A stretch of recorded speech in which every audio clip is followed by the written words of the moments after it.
ಅನ್ನದಾತ ಕನ್ನಡ ಸುದ್ದಿವಾಹಿನಿಗೆ ಆತ್ಮೀಯ ಸ್ವಾಗತ. ಪ್ರಿಯ ವೀಕ್ಷಕರೇ, ಮುತ್ತೂರ ಗ್ರಾಮದಲ್ಲಿ ನೂತನ ಶಾಲಾ ಕಟ್ಟಡ ಲೋಕಾರ್ಪಣೆ. ಶಿಕ್ಷಣದಿಂದ ಮಾತ್ರ ಉಜ್ವಲ ಭವಿಷ್ಯ ಸಾಧ್ಯ. ಶಾಸಕ ಜಗದೀಶ ಗುಡಗುಂಟಿ. ಮುತ್ತೂರ ಬಾಗಲಕೋಟೆ ಜಿಲ್ಲೆಯ ಜಮಖಂಡಿ ತಾಲೂಕಿನ ಮುತ್ತೂರ ಗ್ರಾಮದಲ್ಲಿ ಜಿಲ್ಲಾ ಆಡಳಿತ, ಜಿಲ್ಲಾ ಪಂಚಾಯತ್, ಶಾಲಾ ಶಿಕ್ಷಣ ಇಲಾಖೆ ಹಾಗೂ ಶ್ರೀ ದುಂಡಪ್ಪ ಸಂಗಪ್ಪ ಹಿಪ್ಪರಗಿ ಸರ್ಕಾರಿ ಪ್ರೌಢಶಾಲೆ RMSA ಇವರುಗಳ ಸಂಯುಕ್ತ ಆಶ್ರಯದಲ್ಲಿ ನೂತನ ಶಾಲಾ ಕಟ್ಟಡದ ಉದ್ಘಾಟನಾ ಸಮಾರಂಭವು ಅತ್ಯಂತ ವೈಭವದಿಂದ ನೆರವೇರಿತು.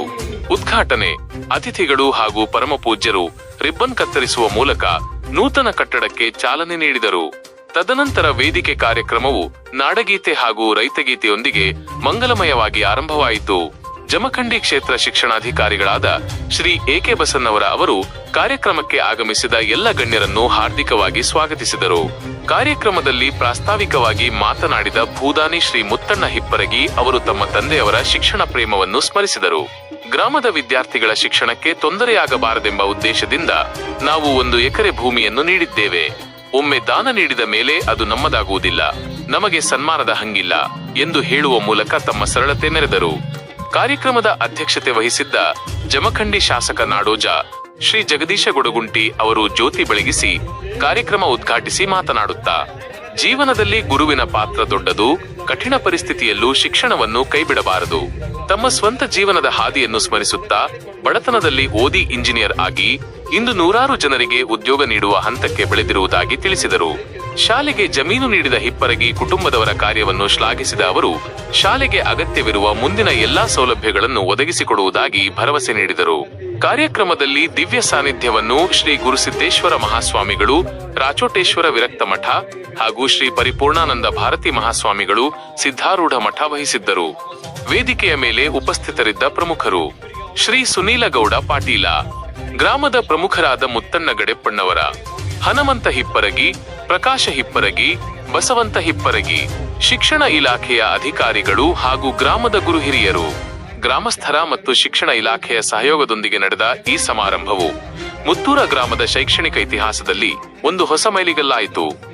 ಬ್ಯೂರೋ ರಿಪೋರ್ಟ್, ಅನ್ನದಾತ ಕನ್ನಡ ಸುದ್ದಿವಾಹಿನಿ, ಜಮಖಂಡಿ.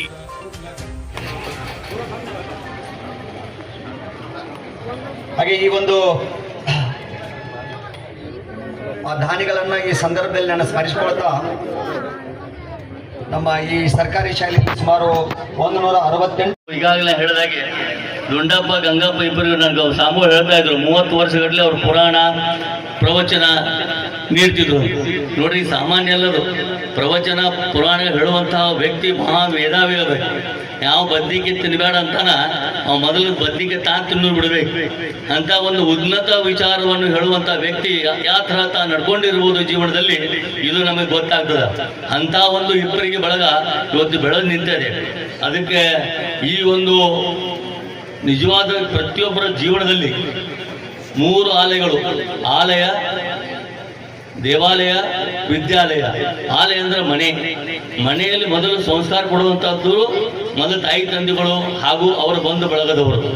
ಮಕ್ಕಳು ಪ್ರೀತಿಯಿಂದ ಬೆಳೆಸಿ ಅವರಿಗೆ ಕೂಡ ಪ್ರತಿಯೊಬ್ಬರಲ್ಲಿ ಪ್ರೀತಿ ಹುಟ್ಟಿದ ಅಣ್ಣ, ತಮ್ಮ, ತಂಗಿ, ಅಕ್ಕ, ಮಾವ, ಅತ್ತಿ, ಈ ತರ ಒಂದು ಬಳಗದ ಒಂದು ಪ್ರೀತಿಯನ್ನು ಯಾವತ್ತೂ ಮಂಕುರಿಸಬೇಕಲ್ಲಿ. ಅದೇ ಒಂದು ಹುಟ್ಟಿದ್ದು ಕಡಿವರೆಗೆ ಉಳಿತದ. ಅದೇ ತರನಾಗಿ ಮಕ್ಕಳಿಗೆ ಕೂಡ ದೇವಾಲಯ, ಈ ದೇವರಿಗೆ ಏನು, ದೇವರ ತೇಜಸ್ವಿ ಏನು, ದೇವರದ ಒಂದು ಜಾಗೃತ ಏನು, ದೇವರಲ್ಲಿ ಒಂದು ನಂಬಿಕೆ, ದೇವರಲ್ಲಿ ಶ್ರದ್ಧೆ, ಭಕ್ತಿ ಅವು ಮಕ್ಕಳಲ್ಲಿ ಹುಟ್ಟಿಸಲೇಬೇಕು. ಎಲ್ಲೆಲ್ಲಿ ಹೋದಲ್ಲಿ ಅವರು ಗಂಡಾಂತಕಾರಿ ಮುಂದೆ ಆಗಲಿಕ್ಕೆ ಸಾಧ್ಯತೆ ಇದೆ. ಮಕ್ಕಳಲ್ಲಿ ಪ್ರತಿಯೊಬ್ಬರಲ್ಲಿ ದೇವರು ಇದ್ದಾನೆ. ನಿಸರ್ಗದಲ್ಲಿ ಆ ದೇವರು ನಮ್ಮನ್ನೆಲ್ಲ ನೋಡ್ತಾ ಇರ್ತಾನ. ನಾವು ಮಾಡಿದ ಪಾಪಕ್ಕೆ ತಕ್ಷಣ ಶಿಕ್ಷೆ ಕೊಡ್ತಾನ. ಅದಕ್ಕೆ ನಾವೆಲ್ಲರಿಗೂ ಒಳ್ಳೆಯರಾಗಿ, ಒಳ್ಳೆ ಗುಣವಂತರಾಗಿ, ಒಳ್ಳೆ ಶಿಕ್ಷಣ ಹೊಂದಿ ಉನ್ನತ ಮಟ್ಟದ ಒಂದು ವ್ಯಕ್ತಿಗಳಾಗಿ ಇಂದಿನ ಮಕ್ಕಳು ನಾಳಿನ ಪ್ರಜೆಗಳು ಮತ್ತು ಇಡೀ ಈ ಭವ್ಯ ಭಾರತದ ಉತ್ತುಂಗಕ್ಕೆ ಒಯ್ಯುವಂತ ಮಹಾನ್ ಕೆಲಸ ಅವರಿಂದ ಆಗಲಿಕ್ಕೆ ಸಾಧ್ಯತೆ ಇದೆ. ಅವರೇ ಮಾಡತಕ್ಕದ್ದು ಇರುತ್ತದೆ. ಅಂಥ ಮಕ್ಕಳನ್ನು ಅವರು ಶಾರೀರಿಕ ಸದೃಢತೆ ಮತ್ತು ಮಾನಸಿಕ ಸದೃಢತೆ ಎರಡು ಹೊಂದಬೇಕು. ಅದಕ್ಕೆ ಅವರು ಆರೋಗ್ಯಕರವಾಗಿರಬೇಕು. ಅವ್ರ ವಿಚಾರಗಳು ಕೂಡ ಬಹಳ ದಿವ್ಯವಾದದ್ದು, ಶ್ರೇಷ್ಠವಾದದ್ದು ಮತ್ತು ಅನುಭವವುಳ್ಳವರು ಆಗಿರಬೇಕು. ಅದಕ್ಕೆ ಇವತ್ತಿನ ದಿನಮಾನದಲ್ಲಿ ಸ್ಪರ್ಧಾತ್ಮಕ ಯುಗ, ಈ ಸ್ಪರ್ಧಾತ್ಮಕ ಯುಗದಲ್ಲಿ ಬಹಳಷ್ಟು ಸ್ಪೀಡ್ದಲ್ಲಿ ಇವತ್ತು ಎಲ್ಲ ಜೀವನ ಸಾಗ್ತಾ ಇದೆ. ಅದಕ್ಕೆ ಆ ಮಕ್ಕಳನ್ನು ಕೂಡ ಅದೇ ತರನಾಗಿ ನಾವು ಅವ್ರನ್ನ ಬೆಳೆಸಬೇಕು. ಅದಕ್ಕೆ ಮಹಾನವಾದ ನಾವು ಎಲ್ಲ ಕಟ್ತೇವೆ, ಎಲ್ಲ ಮಾಡ್ತೇವೆ ಶಾಲೆಗಳನ್ನು.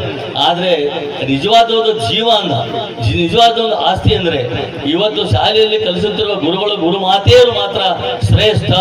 ಇಡೀ ಒಂದು ಜಗತ್ತವನ್ನು ನಿರ್ಮಾಣ ಮಾಡುವಂತ ಒಳ್ಳೆಯ ಒಂದು ಒಳನಕ್ಕೆ ತೆಗೆದುಕೊಂಡುವಂತ ಉನ್ನತ ಮಟ್ಟಿಗೆ ತೆಗೆದುಕೊಂಡುವಂತ ಮಹಾನ್ ಕೆಲಸ ಮಾಡ್ತಾ ಇರೋದು ಮೊದಲು ತಾಯಿ ತಂದೆ ಬಂಧು ಬಳಗ, ದೇವಾಲಯದಲ್ಲೆಲ್ಲ ಮಹಾಸ್ವಾಮಿಗಳವರು, ನಂತರ ಎಲ್ಲ ಸರ್ವತೋಮುಖ ಬೆಳವಣಿಗೆ ಮಾಡಿಸುವಂತವ್ರು ಗುರುಗಳು, ಗುರುಮಾತೆಯರು.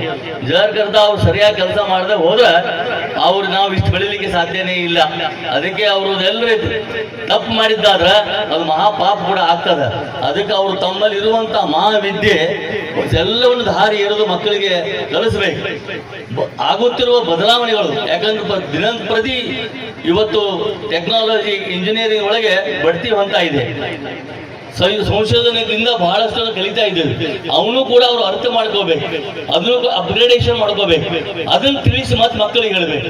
ಇಂಥ ಆಗುವ ಬದಲಾವಣೆಗಳನ್ನು ಕಲಿವೆ ಸಮಯದಲ್ಲಿ ಅರ್ಥ ಮಾಡಿಕೊಂಡು ಅವರಿಗೆ ಕಲಿಸುವಂತಹ ಮಹಾನ್ ಕೆಲಸ ಇವತ್ತು ಗುರುಗಳು, ಗುರು ಮಾತೆ ಮೇಲೆ ಇದೆ. ಅವರೇ ನಿಜವಾದ ಶಿಕ್ಷಣ ಕೊಡುವಂತ ದೇವತೆಗಳು ಅಂತ ನಾನು ಇಲ್ಲಿ ಹೇಳಲಿಕ್ಕೆ ಬಯಸ್ತಾ ಇದ್ದೇನೆ. ಅದರಾಗಿ ಇವತ್ತು ನಿಜವಾಗಿ ಹೇಳಬೇಕಾದಂದ್ರೆ ಹೇಳಿದ್ರು 2013ರಲ್ಲಿ ಈ ಒಂದು ಶಾಲೆಗೆ ಪರವಾನಗಿ ಸರ್ಕಾರದಿಂದ ಸಿಕ್ತು. ಆದ್ರೆ 2022 ಅಡಿಗಲ್ಲ 9 ವರ್ಷ ಅದು ಹಂಗೆ ಖಾಲಿ ಬಂತು. ಆದ್ರೆ ಮಧ್ಯದಲ್ಲಿ ಎಲ್ಲಿ ಮತ್ತೆ ವಾಪಸ್ ಹೋಗಿ ತಿಳ್ಕೊಂಡು ಸಹೃದಯಗಳಾದಂತಹ, ಮುಂದಾಳತ್ವ ಹೊಂದಿದ್ದ ವ್ಯಕ್ತಿಗಳಾದಂತಹ ಮತ್ತು ಸ್ಥಿತಿ ಪ್ರಜ್ಞ, ಸಮಯ ಪ್ರಜ್ಞೆ ಮತ್ತು ನಿರ್ಣಯ ತೆಗೆದುಕೊಳ್ಳುವಂತ ಶಕ್ತಿ ನಮ್ಮ ಮುತ್ತಣ್ಣ ಹಿಪ್ಪರಿಗೆ ಅವರು. ನಾನು 20 ವರ್ಷ ಹಿಂದೆ ಅವರನ್ನು ಕಂಡಿನಿ, ಬಲ್ಲಿದ್ದ ಆಗಿದ್ದೇನೆ. ಅವ್ರ ಜೊತೆಗೆ ನಾನು ಒಡನಾಟ ಕೂಡ ಅವತ್ತಿನಿಂದಲೂ ಇವತ್ತಿನವರೆಗೂ ಬಹಳ ಚೆನ್ನಾಗಿದೆ. ಅದಕ್ಕೆ ಅಂತ ಮಹಾನ್ ವ್ಯಕ್ತಿಗಳು ನಿಜವಾಗಿಯೂ ಈ ಒಂದು ಭೂದಾನ ಮಾಡಿದ್ದು, ಅವರೆಲ್ಲ ಬಂಧುಗಳು ಕೂಡಿ ಮಾಡಿದ್ದು ಇದು ಬಹಳ ಶ್ರೇಷ್ಠವಾದದ್ದು, ಪವಿತ್ರವಾದ ಕೆಲಸ ಮಾಡ್ಯಾರ. ಅದಕ್ಕೆ ಅವ್ರ ದೇವರು ಇಡೀ ಇಬ್ಬರಿಗೆ ಎಲ್ಲ ಬಂಧುಗಳಿಗೆ ಆರೋಗ್ಯ, ಸಂತೋಷ ಮತ್ತು ಎಲ್ಲ ನೆಮ್ಮದಿ, ಎಲ್ಲ ಆಯುಷ್ಯವನ್ನು ಕೊಟ್ಟು ಕಾಪಾಡಲಿ ಅಂತ ನಿಮ್ಮಲ್ಲಿ ಪರವಾಗಿ ನಾನು ಅವರಿಗೆ ಹಾರೈಸ್ತಾ ಇದ್ದೇನೆ. ಬಹಳ ದೊಡ್ಡ ಕೆಲಸ ಮಾಡ್ತಾರೆ. ಅಷ್ಟೇ ಅಲ್ಲ, ಅವರು ದೈವಿಗಳು ಮತ್ತು ದೇವರಲ್ಲಿ ಭಕ್ತಿ ಉಳ್ಳವರು, ಮನುಷ್ಯರಲ್ಲಿ ಕೂಡ ಅಂತರಾತ್ಮದ ಒಂದು ತೊಡಗೊಂಡು ಎಲ್ಲರನ್ನು ಆತ್ಮೀಯತೆ ನೋಡಿಕೊಳ್ಳುವಂಥವ್ರು, ಯೋಗ್ಯವಾದ ವ್ಯಕ್ತಿಗಳನ್ನು ಯೋಗ್ಯ ಸ್ಥಳಕ್ಕೆ ಕುಂಡ್ರಿಸುವಂತ ಈ ಒಂದು ಮಹಾನ್ ಮೇಧಾವಿಗಳು ಕೂಡ ಅವರಿಗೆ ಅನುಭವ ಬಹಳಷ್ಟಿದೆ. ರಾಜಕೀಯದಲ್ಲಿ ಇದೆ, ಆಧ್ಯಾತ್ಮಿಕದಲ್ಲಿ, ಧಾರ್ಮಿಕದಲ್ಲಿ ಇದೆ. ಇದೇ ಬಸವಣ್ಣನ ಗುಡಿ ನಾನು ಪ್ರಾರಂಭಕ್ಕೋಸ್ಕರ ಬಂದಿದ್ದೆ. ಎಷ್ಟು ಅಚ್ಚುಕಟ್ಟಾಗಿದೆ, ಸಭಾಭವನ ಕೂಡ ಇದೆ. ಎಲ್ಲವನ್ನು ಅತಿ ಉತ್ತಮವಾಗಿ ಆ ಇಬ್ಬರಿಗೆ ಬಂಧುಗಳು ಮಾಡಿದ್ದು ಇದು ಶ್ಲಾಘನೀಯ. ಅದನ್ನ ಪ್ರಶಂಸನೆ ಈ ಸಮಯದಲ್ಲೇ ಮಾಡ್ತಾ ಇದ್ದೇನೆ.